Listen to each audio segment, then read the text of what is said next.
You know that specific thing? The one that has been in the cupboard, the wardrobe, the garage, or the portfolio for longer than it has been used? Longer than it has served any purpose? Longer than it would have been kept if the decision to keep it were being made today from scratch? And the reason it is still there is not that it is useful. It is not that it is beautiful. It is not that it will be needed soon. It is still there because of what it cost. And the thought that has prevented every previous attempt to let it go is not, I might need this. It is, but I paid for it. As though the payment, made at some point in the past, created an obligation to the object that extends indefinitely into the future. As though the only way to honor what was spent is to keep the thing that the spending produced, regardless of what keeping it is now costing. While somewhere else, someone is making space and finding that the space was worth considerably more than the thing that occupied it.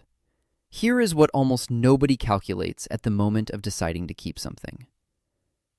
The price that was paid is gone.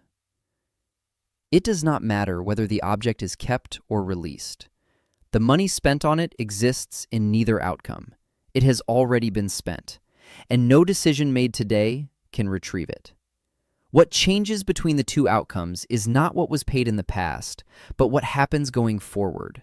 Whether the object continues to occupy space, attention, and the ongoing sense of an unresolved decision, or whether it is released, and the space, attention, and resolution become available for something else. The coat that has not been worn in 3 years still costs, in the square footage it occupies, in the decision it requires each time the wardrobe is opened, in the persistent low-level sense that something should eventually be done about it. A sense that consumes attention in small amounts, repeatedly, without ever resolving itself. The subscription that has not been used since the free trial ended still costs monthly, quietly and automatically, until someone takes the specific action of ending it. The investment that has lost 40% of its value still costs in the capital that could be deployed elsewhere, and the ongoing attention consumed by watching something that is not working and has not been working for some time. Nobody keeps the coat, the subscription, or the investment because they genuinely believe these things will improve their life. They keep them because releasing them requires confronting the fact that the money spent on them is simply gone, and that confrontation is more uncomfortable than the ongoing cost of avoiding it. Psychologists have been studying this reluctance to let go for decades. Arkes and Arkes Blumer, documenting how prior investments affect subsequent decisions in 1985, showed that people who have already invested resources in something are significantly more likely to continue investing than people who have not, even when future prospects are identical. The sunk cost, money, time, or effort already spent, should be irrelevant to the decision about what to do next, because it cannot be recovered regardless of what is decided. But it is treated as a reason, sometimes the primary reason, to continue. Being able to let things go means refusing to let that bias make today's decision. And the sunk cost bias operates alongside a second force that makes releasing things feel like losing them. Daniel Kahneman, Jack Knetsch, and Knetsch Thaler, studying how people value what they own relative to what they do not, found that people demand roughly twice as much to give up an object they possess as they would pay to acquire the same object if they did not already have it. Simply owning something changes how valuable it feels. Releasing feels like loss. And losses, the same research showed, are felt approximately twice as intensely as equivalent gains. The result is a double barrier to letting go. The object feels worth more than it is, and releasing it feels worse than it should. Still being able to let things go is not indifference to value. It is the ability to assess value without the distortion of ownership and prior cost. to ask what something is worth now rather than what it was worth when it was acquired. And the numbers confirm what the cleared shelf already knew. The subscription kept because the annual fee has already been paid costs the remaining months in full. The investment held because of what it cost rather than what it will do next accumulates opportunity cost every day it is not reallocated. 3 things. A psychology that makes prior costs feel relevant to future decisions even when they are not. A second psychology that makes releasing what we own feel like losing something even when the value is no longer there. And a cost, invisible, ongoing, of keeping what no longer serves, paid daily in space, attention, and capital. It was there, the jacket. Bought for an occasion that had felt important at the time, the right price for the moment, the right signal for the event, and worn once, and then returned to the wardrobe, where it had been occupying space and periodic consideration for the 3 years since.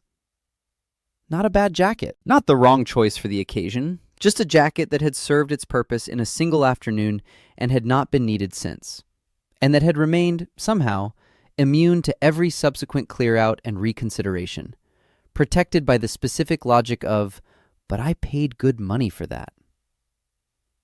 It was there, the calculation, not dramatic, not a reckoning, just the simple question asked honestly for the first time.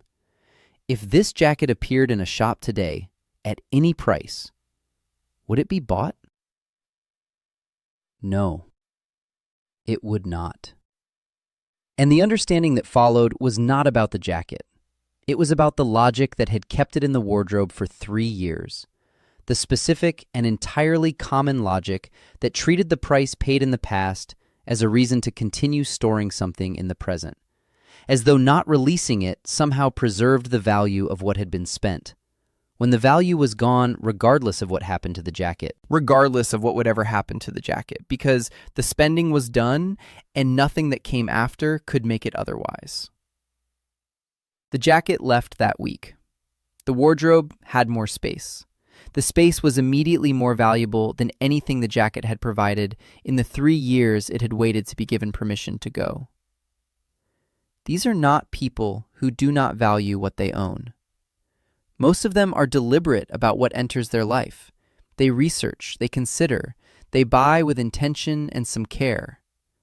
What they do not do is allow the entry price to determine the exit decision, to treat what something cost as a reason to keep it when the cost has already been paid, and what the object does now no longer justifies its presence, its space, or the ongoing low-level decision of whether to finally do something about it.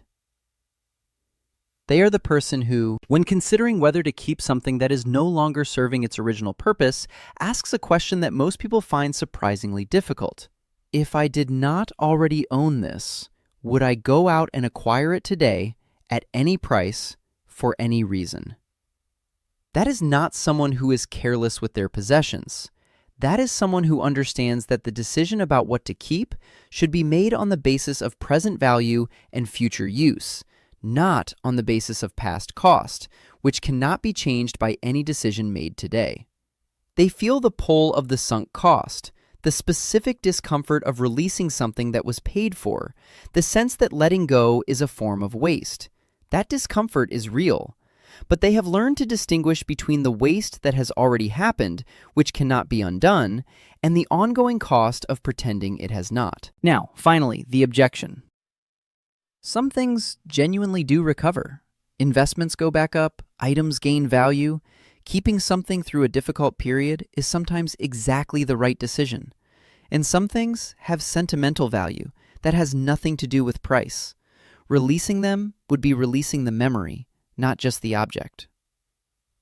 This is not about letting go of everything. There are things worth keeping.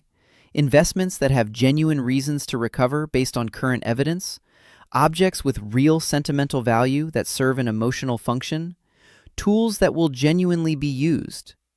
Nothing here argues against keeping what serves the present or has reasonable prospects for the future.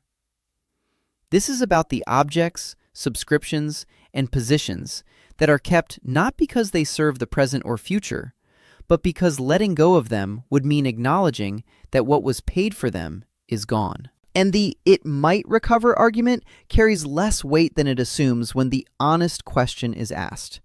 Is this being kept because of genuine evidence about the future, or because of what it cost in the past?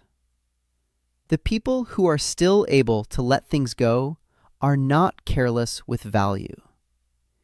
They are simply willing to accept that the original cost is paid, and that the only question that matters now is what happens next.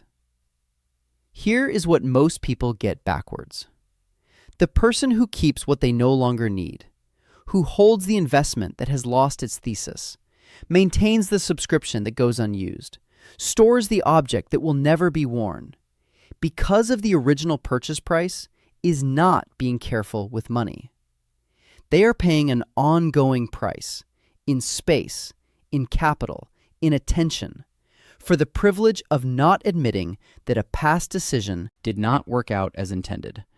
The sunk cost that seemed worth honoring is being honored with a new cost every day it is kept. The person who is still able to let things go is not writing off the past or pretending that what was spent did not matter. They are refusing to pay for it twice, once when it was acquired, and again every day it stays past the point where it serves any purpose or has any reasonable prospect of doing so. Most people keep things because of what they cost. These people let go of things because of what keeping them costs. There is a moment people who are still able to let things go all describe in almost the same way. It is not the moment they released something. It is not the decision to clear the wardrobe or cancel the subscription or exit the position. It is the moment after, when the space is clear, when the capital is available, when the recurring charge has stopped, and noticing that what was feared about letting go was not what actually happened. Not loss, not waste, not the confirmation that the original purchase had been a mistake. Just the strange realization that nothing particularly bad happened.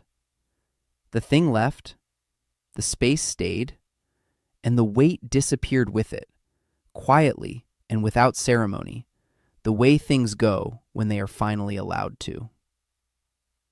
And the understanding that followed was not about the object. It was about every other thing still waiting for the same permission. The letting go was never the point.